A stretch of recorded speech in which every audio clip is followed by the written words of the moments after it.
Okay, well, happy Tu B'Shvat Sameach for those, I feel like on Facebook, for those of my friends who celebrate.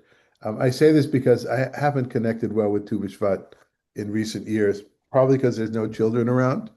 And although for many, many years, Tu B'Shvat for me and my congregation was an Earth Day, I'm talking already in the 90s. We were celebrating as a day of environmental awareness. But I don't know. It's just getting lost for me. It's not around. So everybody enjoy yourselves and don't get too distracted by the less serious parts of Tu B'Shvat and take some time to look at a tree and to connect with nature. To connect with nature, and whether that's through apricots, dried fruit from Israel or from otherwise or from Turkey, where it usually comes from. Uh, by the way, one of the ironic thing was when I realized when I got to Israel that most dried fruit that we just assume was Israeli food, Israeli dried fruit, comes from Turkey. But it doesn't mean it's any less powerful from okay, well, people still coming in. Okay, so if this was last week, I would have connected Tu B'Shvat to Daniel's cross interrogation where he says, "Under which tree were you standing?" There you go. Thank you, Type. Okay. All right. So a few new people here. We still have that problem there. Okay. So welcome those we haven't seen before. I haven't seen before. I think David and Helen, perhaps others. We are in the middle of a mini series, uh, which is not a problem, but a mini series about women in the Apocryphal literature. And we hope to move on when we finish that this month during February and March to at least some aspects of women in the New Testament. The today is self-contained, and even next week. The truth is these are things where I think we everybody can get something out of it. And are these are recorded as well, right? And they're up, Madalena, these are up on the website, all of these things? Yes, yes, all the recordings and on our YouTube channel. Okay. All right then. So Judith, I sent everybody a kind of a one-page summary and an outline. The outline in this case is interesting because it is chiastic. That means it's shaped like a chi, a Greek letter chi, and ABBA in this case ABCDEEDCBA. And you'll see that half of the book has nothing to do with Judith, right? So we're not reading the whole book. That would take us a long time. It's going to take us a long time just to get through the material that I want to get through today and next week as well, and and hopefully we will. Just a few words to to frame this. This is absolutely ahistorical, right? The historical value in Judith is giving us a window into what some people were thinking and writing about in the late second, early first century BCE, which is where it's dated to. The names are some of them are not found anywhere else. Some of them are found and are very well known. And for instance, the biggest thing is the book starts with telling us about Nebuchadnezzar, the king of Assyria, and I think many people know that Nebuchadnezzar was the king of Babylonia. And Holofernes, who I don't think his name shows up anywhere else. Um, so it's a fairy tale, it's a folk tale in order to teach us something. And what we're looking at in this today and next week is what do we think, what do I think Judith wants to teach us about other biblical characters, other female characters in the Bible. And I go back to what I said about Shoshana and what we said about Esther in the additions to the Septuagint additions to the book of Esther is that if Esther and other women were not necessarily great role models, here you've got this publishing house. I'm being facetious, but the men are publishing books or putting out books, writing books, at least that we have footsteps that we have traces of in the late first millennium BCE, who are giving us different kinds of female role models. And if somebody were to ask Esther being a role model because the book is in the Hebrew Bible, as is Ruth, as is other books, but Esther, it's right there. And there's a holiday that's celebrated. I don't know if it was celebrated in the second century BCE, but it's celebrated already in rabbinic times.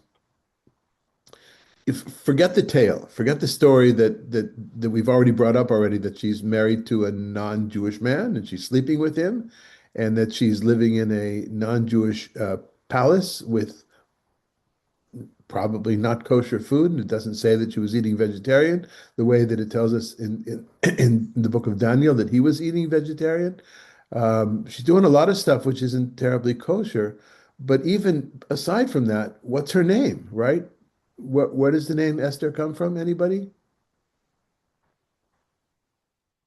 Isn't it Ishtar. Ishtar?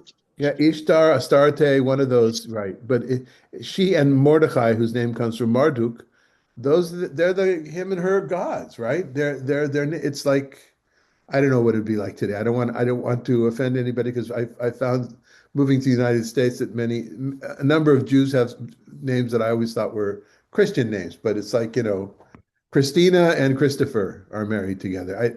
Maybe that's not a good analogy, but and of course, what is our heroine's name? Her name is Yehudit. Now we have to take a step back and say, not get too excited, which means Jewish woman, right? Or Jewess, the way they used to write, right? A Jewess.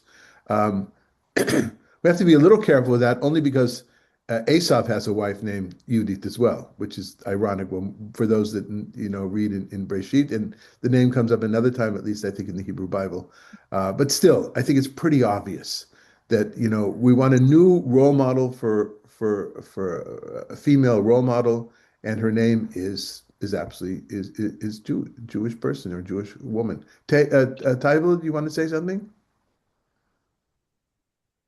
I just wanted to say, and I think it's ironic you're commenting on American names when Israelis use things like Nimrod. Okay. Who would wish Nimrod the meaning of the name, or even not naming after someone not born in the month of Sivan and it's Sivan? Okay, three different categories. I'm going to respond to you, and we want to wish Sylvia refuah shlema, refuat nefesh, refuat guf. May everything go well, and may you be healed soon, Sylvia. In response to names, so let's take the Sivan thing first.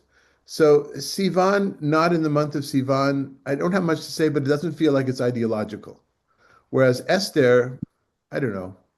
It doesn't, Sivan, okay, so maybe it's not exact. As far as names like Nimrod and Hagar in modern Hebrew, that was conscious. That was conscious to say we're not dosim, we're not Orthodox Israelis. We're new Israelis. We're Israelis who do not necessarily think that the Judaism, which was established by the rabbis of the Talmud, because Nimrod is not a bad guy, as I imagine in the Torah itself. Nimrod becomes a bad guy in the Midrash. Now, his name is asking for it because his name has the word mered in it, which means rebellion.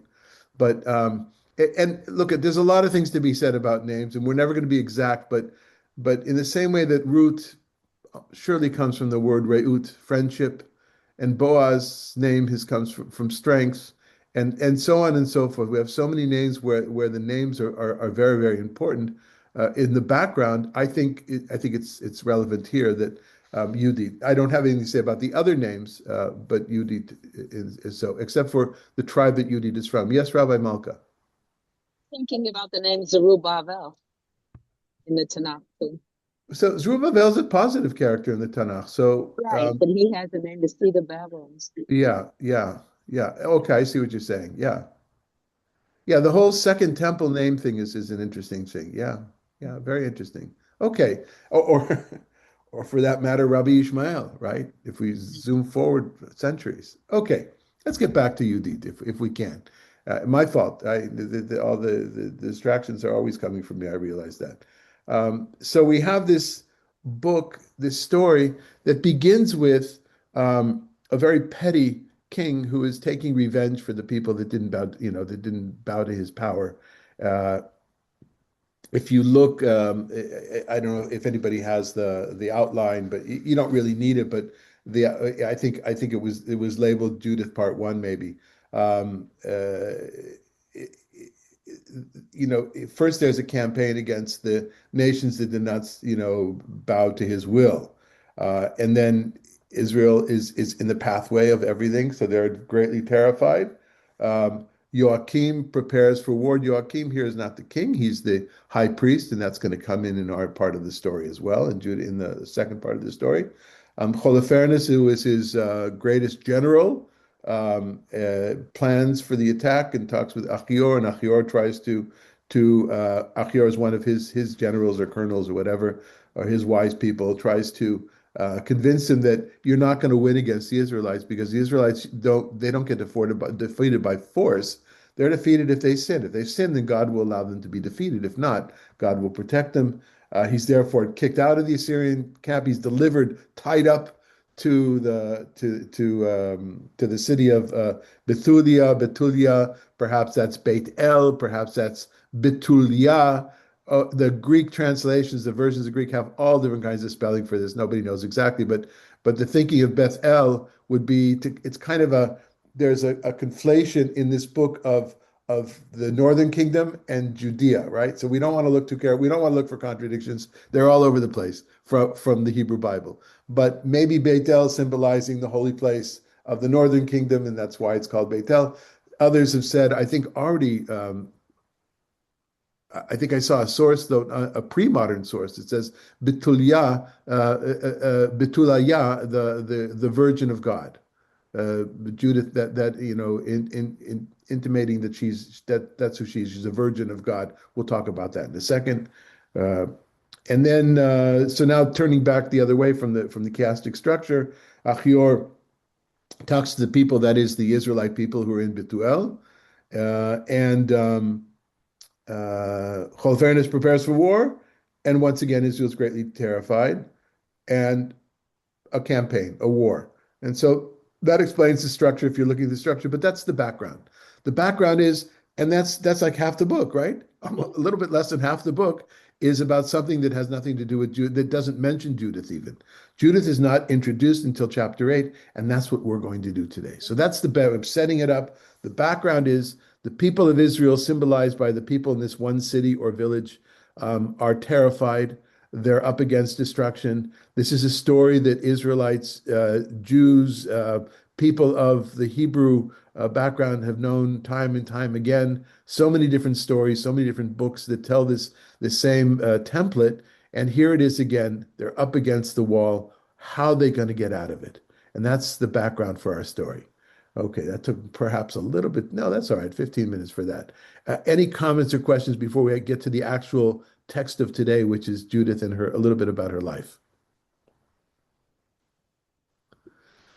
Okay, then. So you can set aside that first page and now go to the second page that says at the top of it, Judith Part 1, but I think the file was called Judith Part 2. I'm sorry. Sometimes it's, yeah, yeah. I mean, okay. So shall we begin? Megan, would you like to read from us the chapter 8? The big 8 there means chapter 8 of Judith. Once again, Judith is found in the Apocryphal literature, which is in the part of the canon, what I call the canon. Others don't call it the canon, but what I call the canon of the Alexandrian Jewish community. It means it was sacred literature for those folks. And yeah, and so let's go on. Yeah, we have it in various versions, lots of different Greek versions, and there is I don't remember. No, that's Tobit is the Hebrew Aramaic version. No, I don't think there's anything Semitic. Okay, anyway, that's not our topic. Our topic is the character of Judith. Megan, if you would. Now in those days Judith heard about these things. She was the daughter of Merai, son of Oz, son of Joseph, son of Oziel, son of Elkiah, son of Aeneas, son of Gideon, son of Raphaim, son of Hatub, son of Elijah, son of Halikiah, son of Eliab, son of Nathaniel, son of Samael, son of Zurizzaradai, son of Shimon, son of Israel. Her husband Manasseh, who belonged to her tribe and family, had died during the barley harvest. For as he stood overseeing those who were binding sheaves in the field, he was overcome by burning heat and took to his bed and died in his town of Bethulia. So they buried him with his ancestors in the field between Dothan and Balamon. Judith remained as a widow for 3 years and 4 months at home, where she set up a tent for herself on the roof of her house. She put sackcloth around her waist and dressed her widow's clothing. She fasted all days of her widowhood, except the day before the Sabbath and the Sabbath itself, the day before the new moon and the day of the new moon, and the festivals of days rejoicing the house of Israel. She was beautiful in appearance and was very lovely to behold.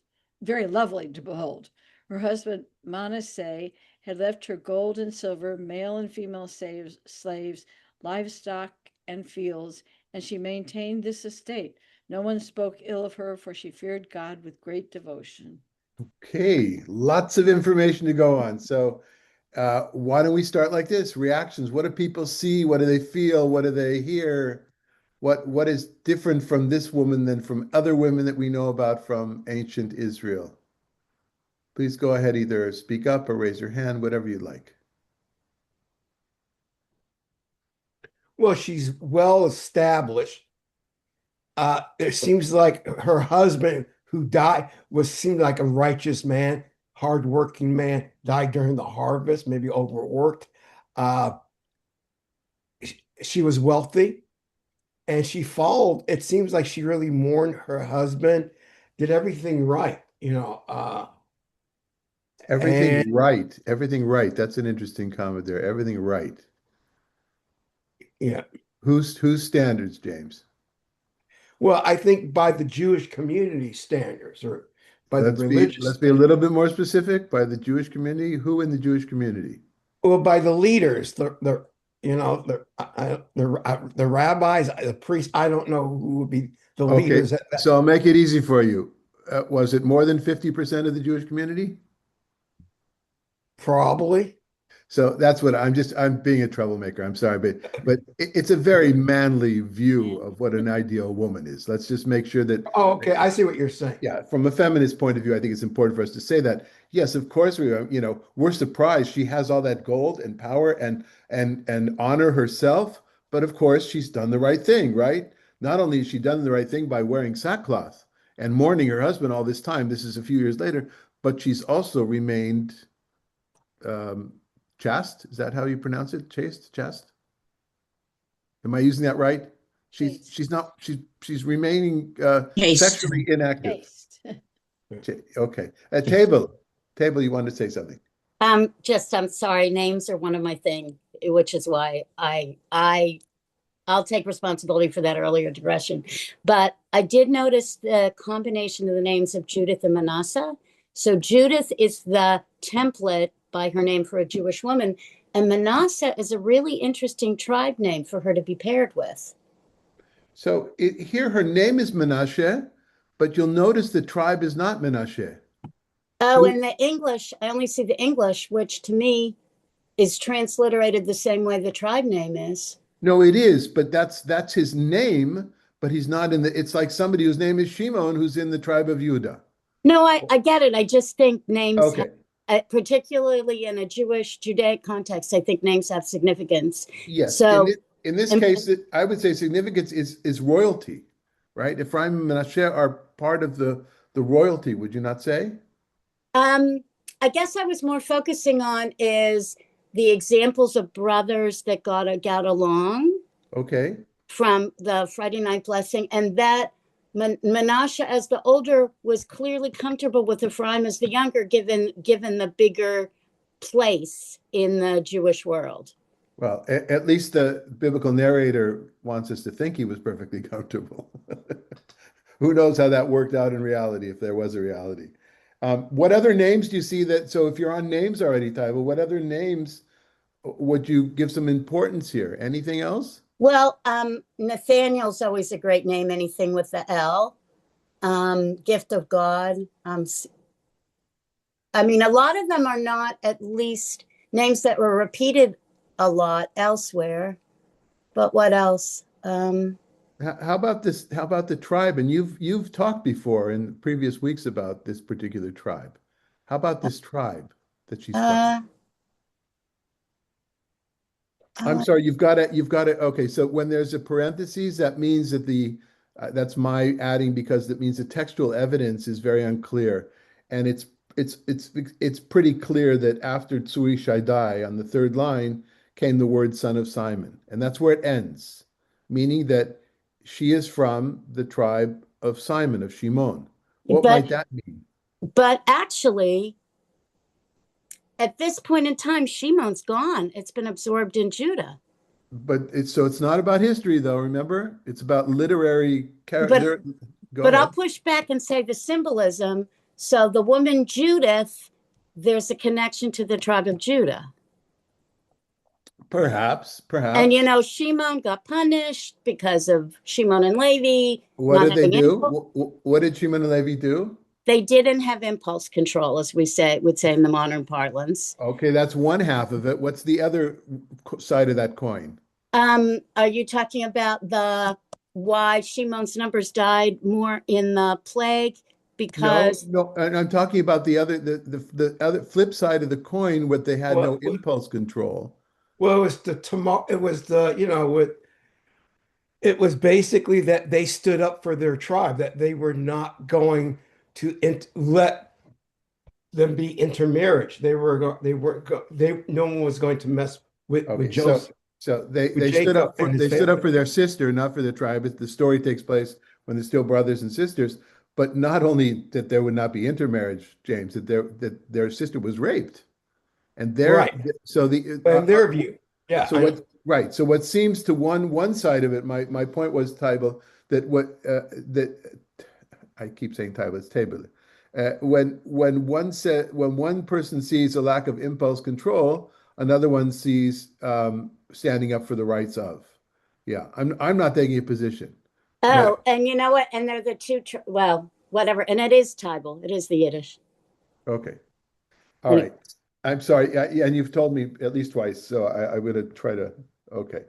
All right. So I think it's significant that she comes from the tribe, this particular tribe, because this is a tribe that has a name for being violent, just like Levi does. There's a violence in the background. They have the capability of being violent, and they have the capability in the back. They have this story in the background. I think that's why it's important that she comes from this tribe, because that tribe stood up against rape. And I want us to think of that going forward. This issue of what the author is doing, storyteller is planting these little seeds in our consciousness to think of. What else do we see here that reminds us of things from Hebrew Bible? Dan, I think you were going to say something at some point. Maybe not. No, you're off screen. Okay. Anybody else? Well, also the fact is, before you mentioned that in the eyes of a male, she would be seeing the ideal woman. One of the things we had a talk couple months ago by Leah Hockman, and she mentioned like there's no romance or love in the Bible. I said, I mentioned a couple, stories. She said, well, the women were never really in love with the guys, but they were in love with God, that they were devoted to God. And I think you see this here, that she has this great devotion to God. And this is what makes her beautiful. Interesting and point. stand out. I hadn't thought of that at all. Interesting, very interesting point. Okay, how about the fact that she's on the roof of a house? Reminiscent of anything, folks? Fiddler on the Roof. Bathsheba, yeah. Yeah. Ria, did you want to say something? Rahab, wasn't she on the Yeah. So the fact that she fasted, except for Shabbat, That's right. is I'd call anorexia, but somehow this is made into this romantic, very feminine thing, and it's a way of committing suicide. Mm. So this is I'm not sure if the authors meant it to be a standout feature kind of thing, or they were just blinded by the actual facts. So when you say standout, I don't think that the authors thought about anorexia, were Well, I aware mean, of anorexia. it wasn't named or anything, but the fact of women not eating as being an alluring, positive fact, Okay. and So it's not at all. right, certainly something to bring up in our reading today. If we're reading this, if we're teachers, if we're reading with young people at all, not just young women, young people at all, this idea of weight, lots of things to be sensitive about. Well, Because and it's just knowing physiology a little bit if you don't eat. I mean that, and to pull this into an extreme and a very and giving it a feminine mystique Mhm. about it. Um, I don't know because you don't see any in the during these writings. You don't see any understanding of the well physiology or there's a lack of understanding of people. It and this is just a standout. Okay, but you do, in all fairness, you do see this element of fasting about men as well, holy men. But this Oh, is all week, and only on Shabbat she eats. yeah, I mean, I understand. yeah, It's a folk tale, though. If we, one way to, in other words, I hear what you're saying about us reading it today and being yeah, aware of this. But when yeah, you talk about folk tales, Hasidic rabbis over the centuries were skipping around. There's yeah. always been this element of fasting from Shabbat to Shabbat because in Shabbat or Rosh Chodesh you're not allowed to fast. You've got to. That's it's like the extreme piety. Uh, You and I don't see that as something positive, but again, it could be just the men see that as something positive. But I think that they want us to. I think the author wants us to think now of Moses and Elijah, holy people who fasted for 40 days, 40 days, 40 nights. This kind of, that's how you come into communion with God. There's also an allusion here to the story of Elijah and the woman who had, who got dressed up to go see because her child died. Long story, if anybody remembers the stories from Kings. Um, uh, and her husband says, "Why are you getting dressed up, or why are you going to the prophet? It's not Shabbat, it's not Rosh Chodesh." There's elements here that have been planted that want us to think. I think, not just me. I learned this from my teacher Zakovich, that want us to think of all sorts of biblical stories, and then want us to update what we knew about those stories with this story. uh, So if that was a sign of this woman, for instance, with Elijah, if that was a sign of a helpless woman, this is an update to the helpless woman syndrome.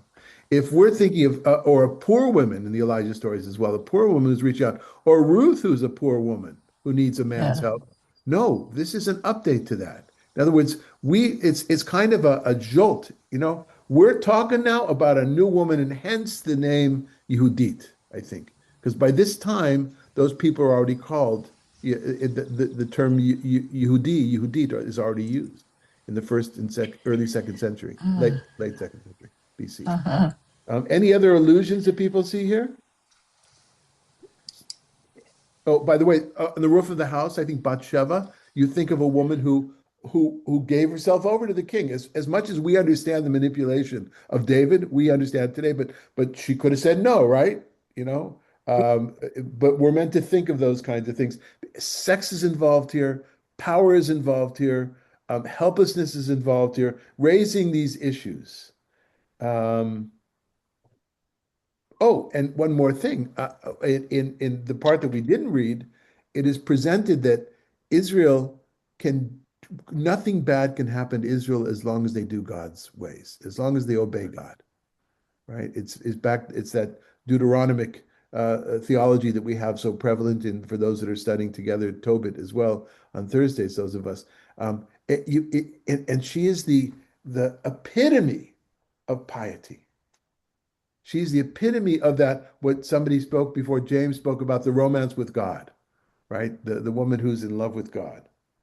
Anything else? Oh, I'm sorry. One more thing. Who dresses up in somebody else's, it dresses up in clothing? Tamar.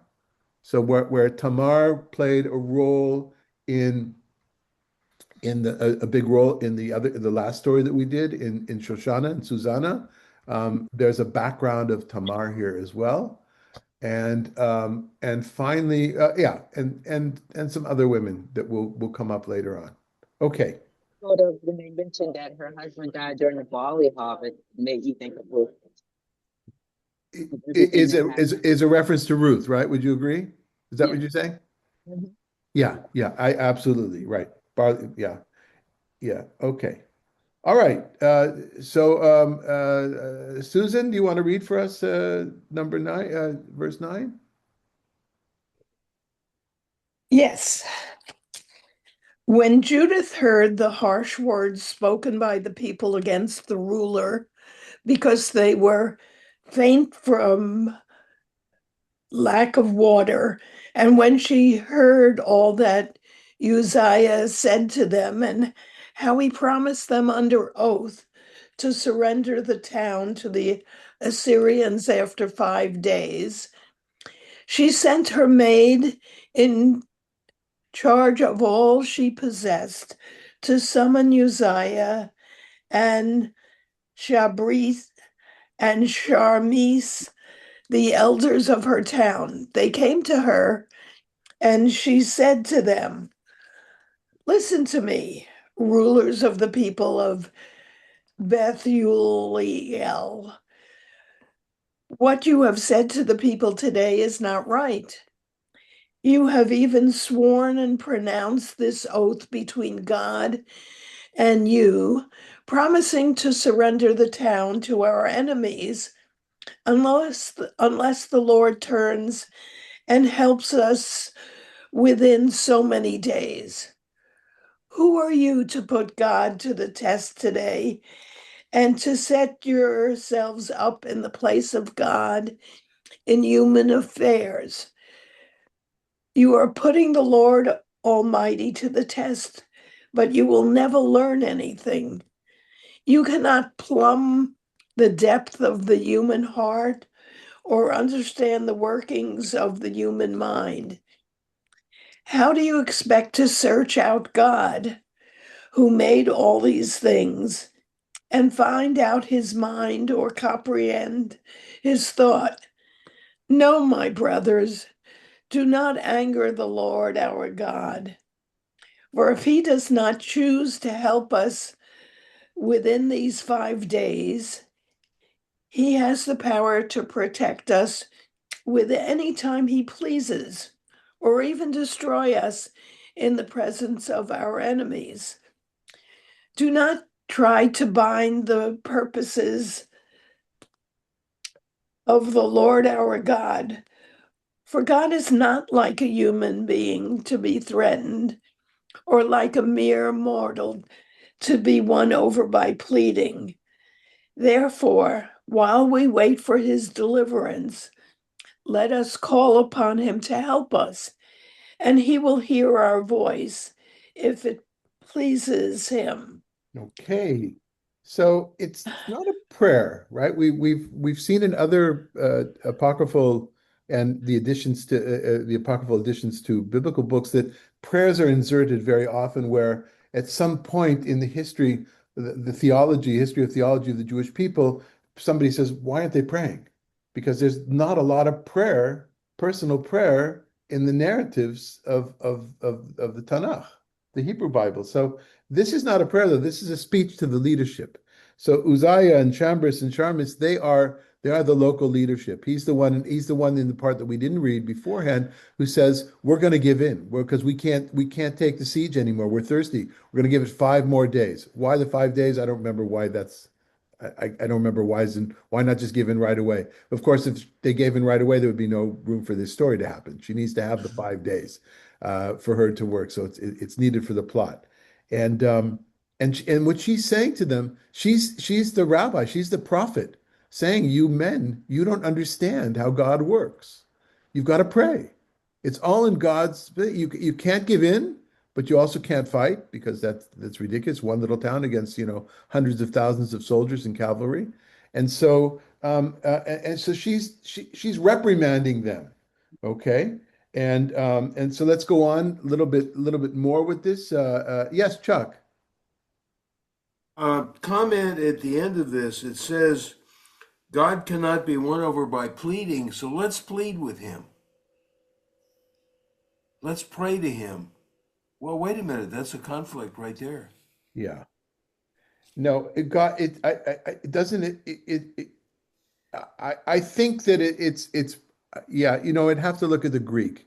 We'd have to see if the pleading here is more like bargaining.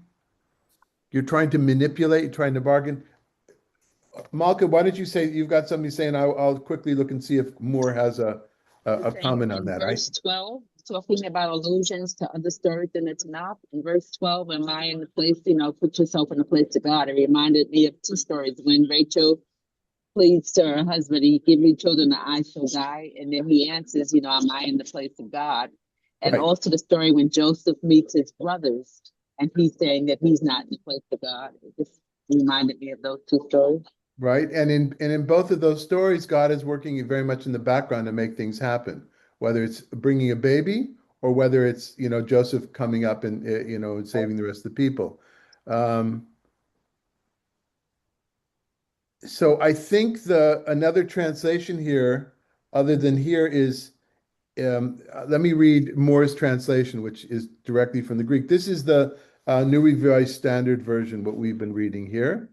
And let's see if this helps us out. But as for you, do not impose conditions on the Lord our God, for God is not to be threatened as a man or to be cajoled. Yeah, or to be cajoled as a mere mortal. Rather, as we wait for God's deliverance, let us call upon God to help us. God will listen to our voice if he is so disposed. That makes more sense, right, Chuck? Yeah, that's one of our challenges. One of our challenges is we're not doing this in the original. We don't know if it's the original language, but in any of the altar, it's through different filters and in different, not even generations, in different decades. Sometimes American English changes how it's done, and also the translators, the new Revised Standard Version are not. They're not as going as deeply as a commentary like Carrie Moore's commentary that I've been using, Anchor Bible, which I am so happy to use it. Over the years, I have that. You can see how over the years I've been looking up verses in this, but it's interesting. I have taught different parts of Judith before, but it's just great to, I can tell when I bought a book sometimes by the phone number that I put, because I was taking these books all over Jerusalem, whatever. And sometimes the phone numbers are the number that we had in the 80s in Jerusalem that had only 6 digits to it. Anyway, that's neither here nor there. Okay, but good eye, good eye, good eye. So Chuck, why don't you go ahead and read for us from 18? Read 18. Okay. For never in our generation, nor in these present days, has there been any tribe or family or people or town of ours that worships gods made with hands as was done in days gone by. That was why our ancestors were handed over to the sword and to the pillage, and so they suffered a great catastrophe before our enemies. But we know no other God but him. And so we hope that he will disdain us or any of our people. He will not disdain us. He will not disdain us or any of our people. For if we are captured, all Judea will fall, and our sanctuary will be plundered, and he will make us pay for its destruction with our blood. The slaughter of our kindred, and the captivity of the land, and the desolation of our inheritance, all this he will bring on our heads among the nations. Two more lines. Yes, two more lines. Wherever we serve as slaves, and we shall be an offense and a disgrace in the eyes of those who acquire us. For our slavery will not bring us into favor, but the Lord our God will turn it to dishonor. That seems Okay, kind so of obvious. this is a woman who knows her history, right? Her history, what we call the Deuteronomic history of the reward and punishment, the history that the attitude in which the Hebrew historiography that we have from the Torah itself to Joshua, Judges, Samuel, and Kings, which ends in the destruction of the temple. All this kind of stuff. She's kind of like saying, first of all, learn your lessons from history. Stop. We have to make sure that we're pure. We've got to pray to God, but also don't think that being taken captive is a good thing. That's not a good thing. That will lead to the bizayon, the dishonor, but it's stronger than dishonor of our people. Malka, is your hand up now from before, or did you want to say something? Oh, I forgot to put it down. Oh, okay. All right. Any comments on this section? Yeah, when you're talking about, going back to Simon and Levi and Tamar, back with Tamar, one of the reasons the brothers attacked from the other standpoint is that the king, the prince's father, he convinced the people that eventually they will take over they would take over Jacob's family, not just through intermarriage, but through everything. And that was originally the plan behind for the king to marry off his son, that eventually he convinced his people that we will be able to overtake them. Okay. And it's interesting. We're talking about Dinah, though. We're not talking about Tamar. Not Dinah, sorry, Dinah. And that was and here she talks about the same thing, but don't give in because we're going to be overtaken. And it's kind of like a little bit of the same philosophy there between, Simon and Levi, and she comes from the tribe, as you said, of Simon, and know your history, that this was the basis of the Dinah story. Yeah. So if we go back a second in this Deuteronomic thinking to what Tybal has mentioned a few times about Simon today and also once before in one of our previous, that the tribe of Simon disappeared. It was absorbed by Judah. That's a historical fact. We can see that from looking at the various documents over the centuries during biblical times. That too in itself is a lesson perhaps in this Deuteronomic thinking, that if you fight irrationally, in other words, it's not that you don't fight, but if you're not clever about it and don't do it in the right way, and Simon and Levi, there was nothing theological about what they did. It was impulse, whatever somebody said. They had no way to control their impulse. You will in the end you'll disappear, and so yes, these are important connections that the narrator wants us to make in the background of our reading, the way that all books do that, all TV, movies do that. But let's continue. Let's see how far we can get before we finish today. Dan, you want to read a little bit for us? 24. Therefore, my brothers, let us set an example for our kindred, for their lives depend upon us, and the sanctuary, both the temple and the altar, rests upon us. In spite of everything, let us give thanks to the Lord our God, who is putting us to the test as he did our ancestors. Remember what he did with Abraham and how he tested Isaac, and what happened to Jacob in Syria and Mesopotamia.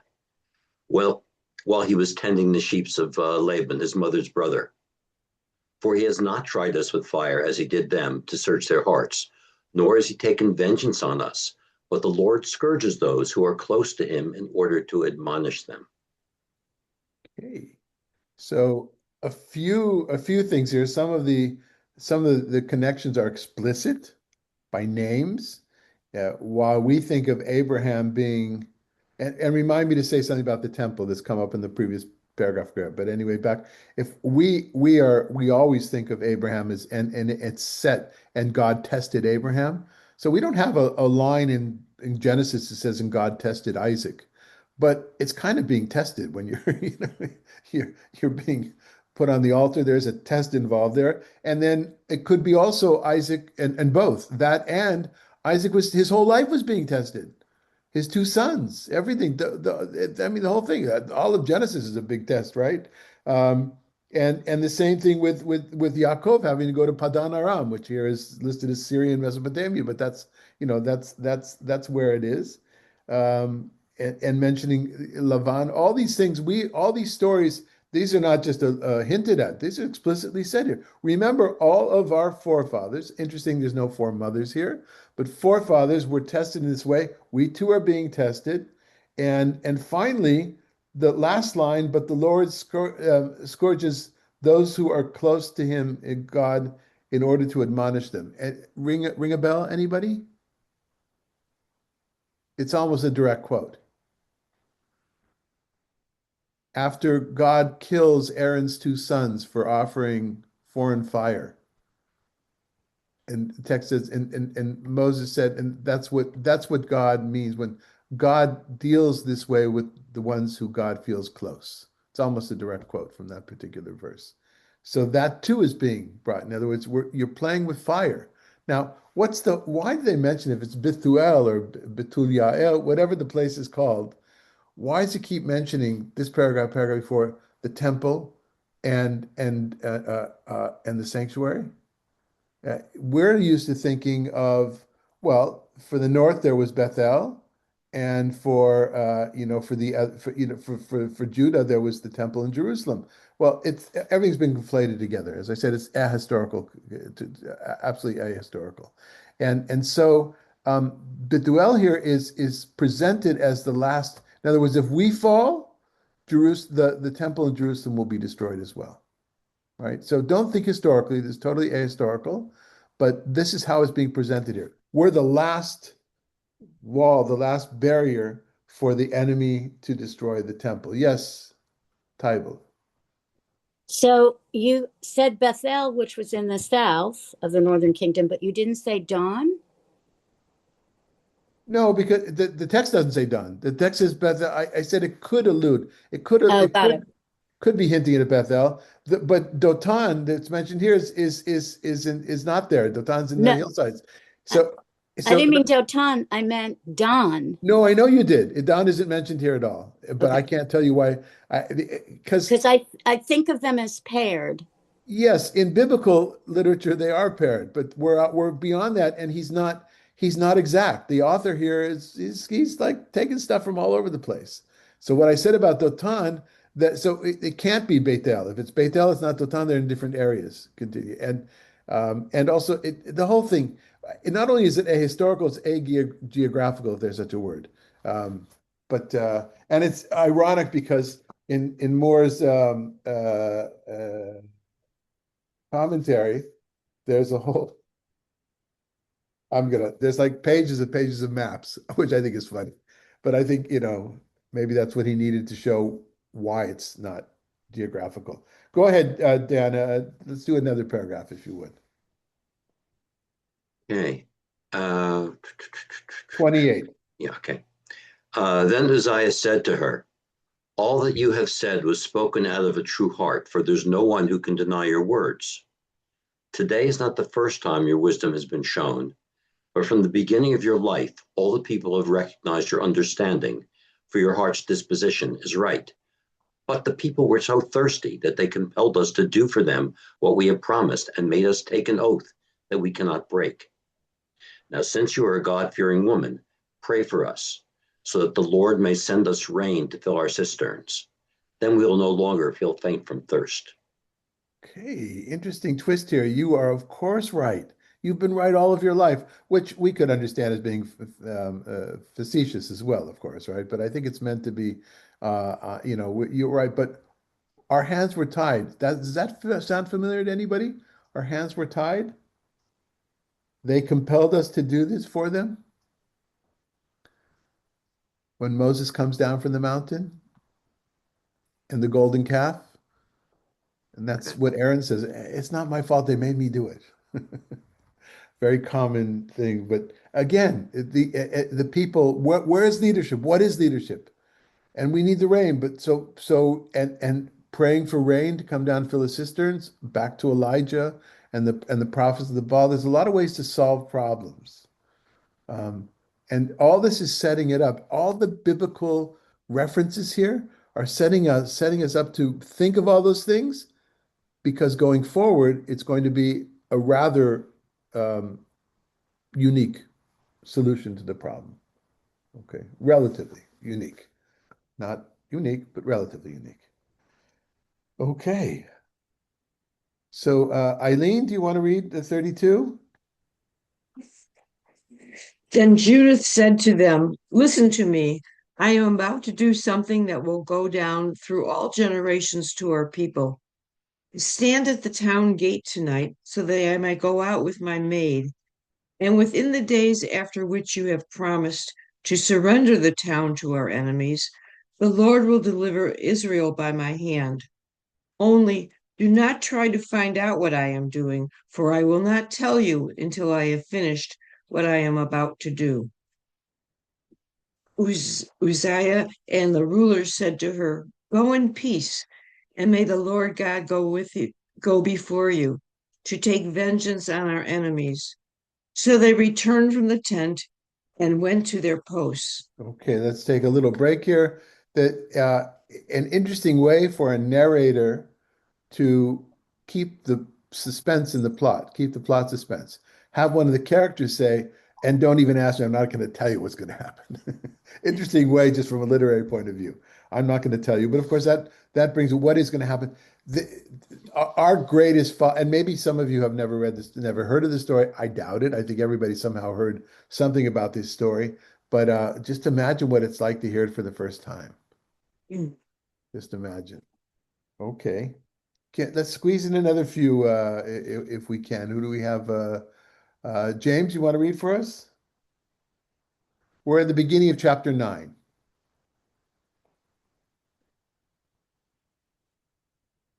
We just need you to unmute, James. Okay. Then Judith prostrated herself, put ashes on her head, and uncovered the sackcloth she was wearing. At the very time when the evening incense was being offered in the house of God in Jerusalem, Judith cried out to the Lord with a loud voice and said, "O Lord God of my ancestor Simon, to whom you gave a sword to take revenge on those strangers who had torn off a virgin's clothing to defile her and expose her thigh, to put her to shame and profane her womb to disgrace her. For you said it shall not be done, yet they did it. So you gave up their rulers to be killed, and their bed, which was ashamed of the deceit they have practiced and was stained with blood, and you struck down slaves along with the princes and princess on their throne. And you gave up their wives for the plunder and their daughters to captivity, and all those spoils to be divided among your beloved children who burned with zeal for you and abhorred the pollution of their blood and called on you for help. O God, my God, hear me also, a widow." Okay, so you got to read exactly the story you were talking about, right? Right. Yeah. But told in a different way. If we were to, it'd be interesting to compare this passage we just looked at with the story in Genesis. That's a lovely example of inner biblical midrash, if you include this in the Bible. And it's a rewriting of the story from a different viewpoint, more of a Shimon Dicke viewpoint, one might say, and pretty graphic as well. And of all the things to remember, of all the things to remember of biblical literature, of stories of the people, that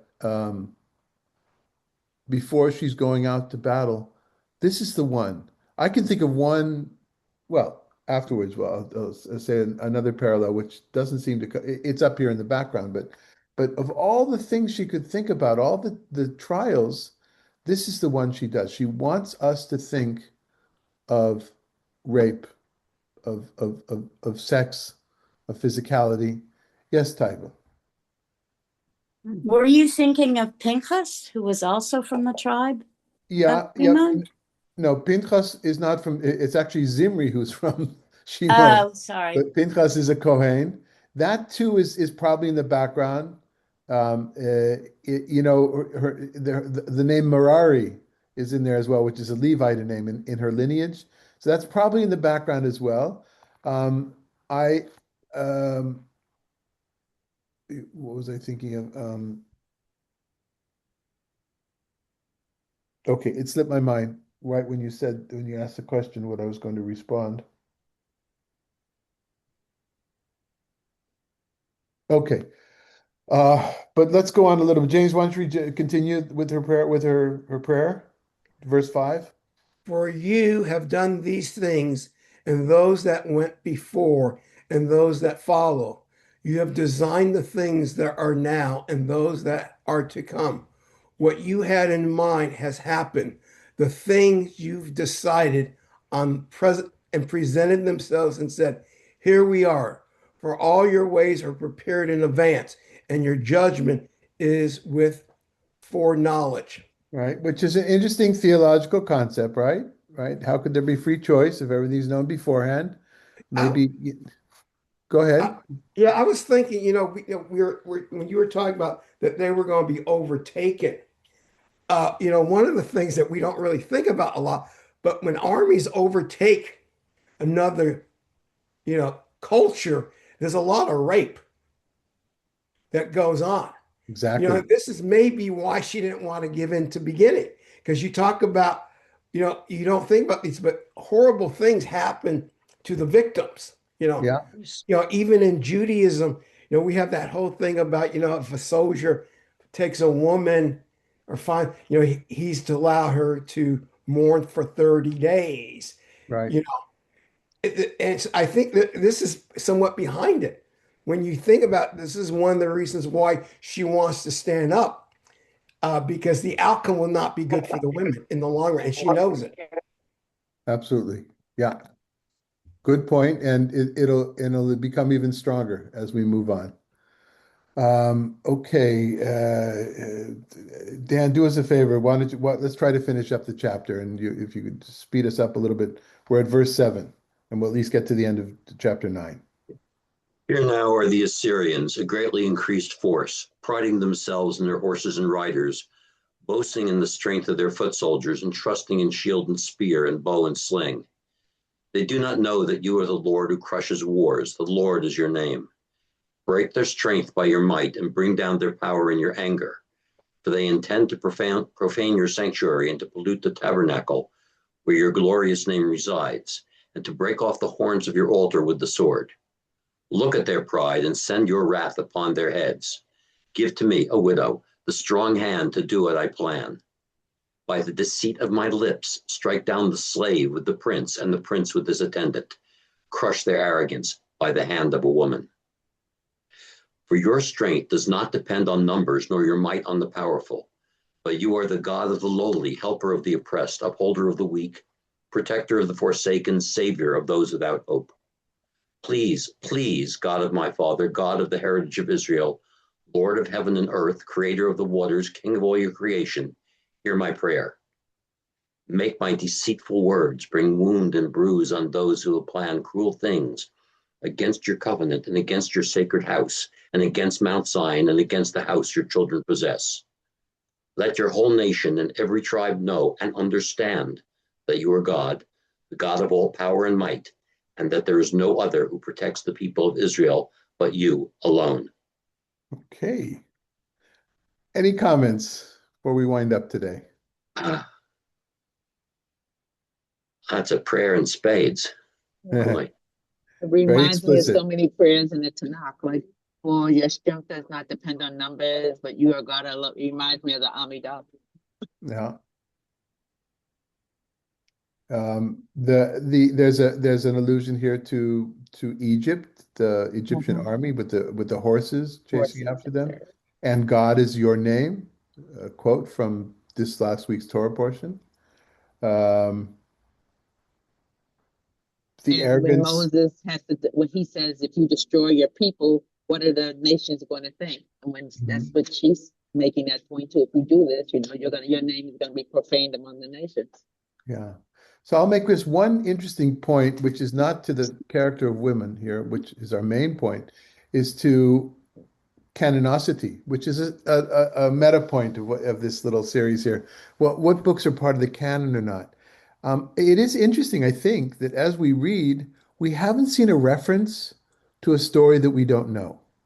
We do in the Torah, we in the Book of Kings is reference to all sorts of, and so it's written in the annals of the kings of Judah or whatever. There's references to things. Devorah, Meneket Rivka, Rebecca's nursemaid, Devorah. We don't have anything about her. She's mentioned that she died. She's buried under a tree. She must be important. We don't have anything about it. Serach Bat Asher, she's in the genealogical list. I'm not talking about the midrashim we have, but there's a lot of things that are referred to.